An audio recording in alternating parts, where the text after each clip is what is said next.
Envoyée spéciale à Washington, Laurence Ferrari, rédactrice en chef du service politique de Paris Match, a délaissé les caméras pour prendre sa plume et raconter le voyage aux États-Unis d'Emmanuel Macron, accompagné de son épouse Brigitte. Une visite d'État intense et riche, à la fois diplomatique et chaleureuse malgré la délicatesse des sujets abordés, durant laquelle il a pu compter sur la présence complice de sa femme.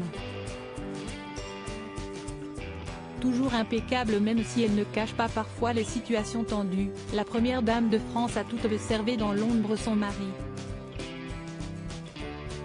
Le dirigeant français qui s'apprête à fêter ses 45 ans a voulu alterner durant son séjour entre le plaisir d'être présent et l'importance des questions sur la table, comme l'IRA, inflation Reduction Act, ou la guerre en Ukraine. Durant ce déplacement aux États-Unis, Emmanuel Macron s'est rendu à la Maison-Blanche à la rencontre de son hôte Joe Biden mais pas seulement. Celui qui était l'invité de Donald Trump en 2018 a également répondu aux questions de George Stephanopoulos, ancien directeur de la communication sous les Clinton, aujourd'hui co-présentateur de l'émission d'ABC, Good Morning America, une des matinales télévisées les plus regardées aux États-Unis. Pourquoi l'avoir interrogé à Washington, dans un décor sophistiqué comme celui d'une production hollywoodienne?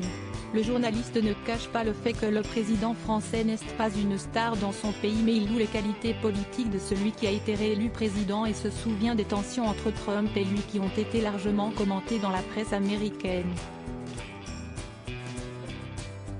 Moments hors du temps dans un club de jazz. Ces quelques jours en Amérique auront été également marqués par un passage en Nouvelle-Orléans où Emmanuel Macron a pu faire des bains de foule festifs sous la protection de ses gardes du corps, un dîner avec le chorégraphe français Benjamin Millepied, l'époux de Nathalie Portman, et Claude Lelouch et un passage dans un club de jazz mythique, le Blue Nile. Une scène qui a fait halluciner les agents du Secret Service. Le président français s'est frayé un chemin dans la salle bondée pour se mettre à danser, galvanisé par le public. Son épouse, elle, a préféré rester à l'extérieur. On ne sait jamais ce qui peut arriver, dira-t-elle, comme le rapporte Paris Match. Une méfiance naturelle qu'elle avait déjà ressentie lors de son énorme meeting de l'entrée de Tours au printemps dernier.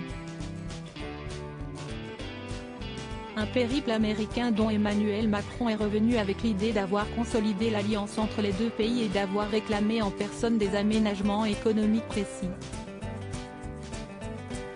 Les résultats de ce voyage seront visibles désormais dans les semaines à venir.